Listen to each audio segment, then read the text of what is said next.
मु समस्त स्वागत करुँच यूट्यूब चैनल कैरियर क्लासेस को।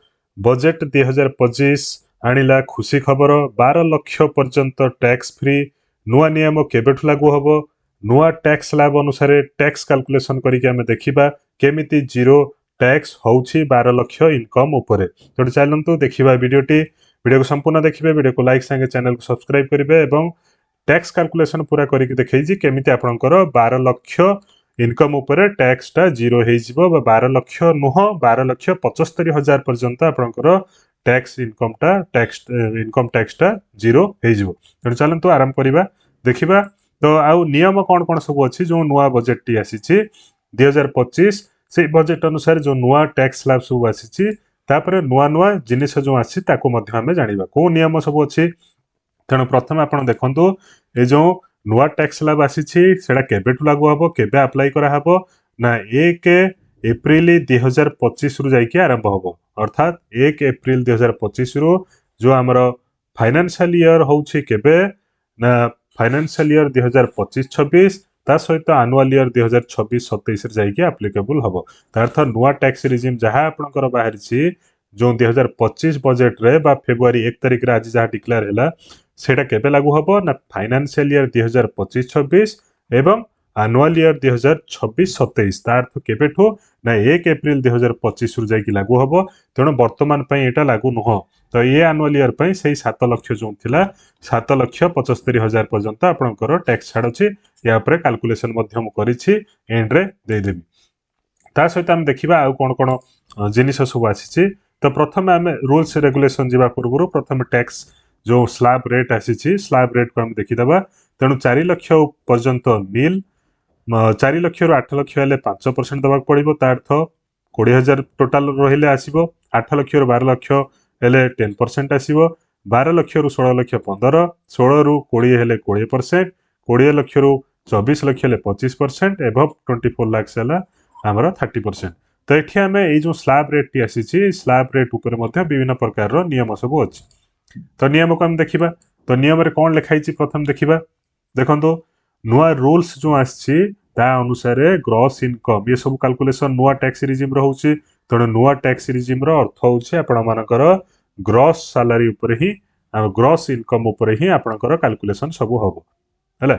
नुआ टैक्स रिजिम अनुसार आपण जदि बजेट रे देखुछन्ते सबु जाक आपनकर ग्रॉस इनकम ऊपर टैक्स कैलकुलेशन हबो एवं 12,75,000 पर्यंत आपनकर टैक्स हेजिबो नील बा 00 हेजिबो। केमिति हबो सेटा हम कैलकुलेशन करिक देखिबा नेक्स्ट पेज रे। तो इफ इनकम क्रॉसेस 12,75,000 अर्थात जदि 12,75,000 रु आपनकर जदि इनकम टा क्रॉस करि जिवो ताहले आपनकर टैक्स फ्री लिमिट केते रहिला ना सेही 4 लाख।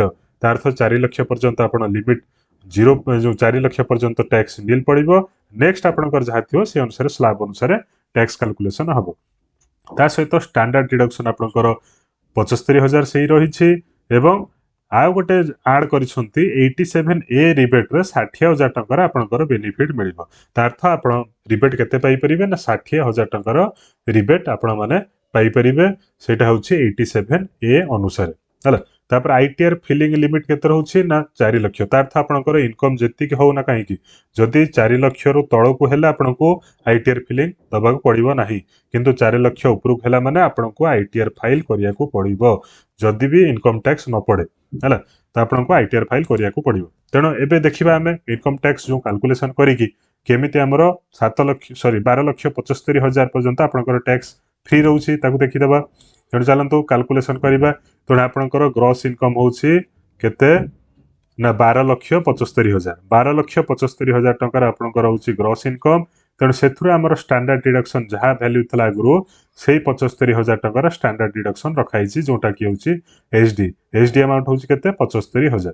तेणु 12,75,000 रु 75,000 आपण माइनस करदेबे रहिला केते ना 12 लाख टंका रहिला आपनकर टैक्सेबल इनकम हैला।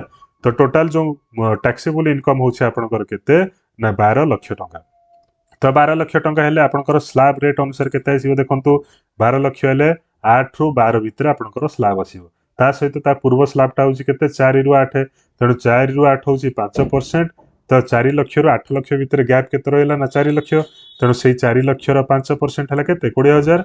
8 लाख रो 12 लाख केते 4 लाख 8 4 12 तो 4 लक्ष गैप रहा से 4 लक्ष रोचे 10% आपणकर जो रोचे इनकम उपर 10% पड़ो ता अर्थ 8 रु 4 है 4 लक्ष 10% 40,000 टंका ये 4 रु 8 है 4 लक्ष 5% 20,000 तेणु 20,000 40,000 के 60,000 तेणु देखो 4 लक्ष 5% प्लस 4 लक्ष 10% तो आमर आसीगला केते ना 20,000 आसीगला यार एवं 4 लक्ष 10% है 40,000 आसीगला तो टोटाल हो गला केते टंका आपनकर 60,000 टंका तेणु आम नियम अनुसार जो बजेट नुआ टैक्स स्लैब अनुसार आपन रिबेट केते देछि 87 ए अनुसार आपन रिबेट देछि 60,000 टंका तो ये आपन टैक्स आसला 60,000 ये रिबेट पाइगले केते टंका ना 60,000 तेणु आपन टैक्स केते देबाक पड़िबो नील 60,000 माइनस करदेवे नील टैक्स पड़ो बुझिपारे ना नहीं जदि बुझी न पारे आप वीडियो को आउ थे देखिदेवे धन्यवाद वीडियो को लाइक करने संगे संगे चैनल को सब्सक्राइब करेंगे।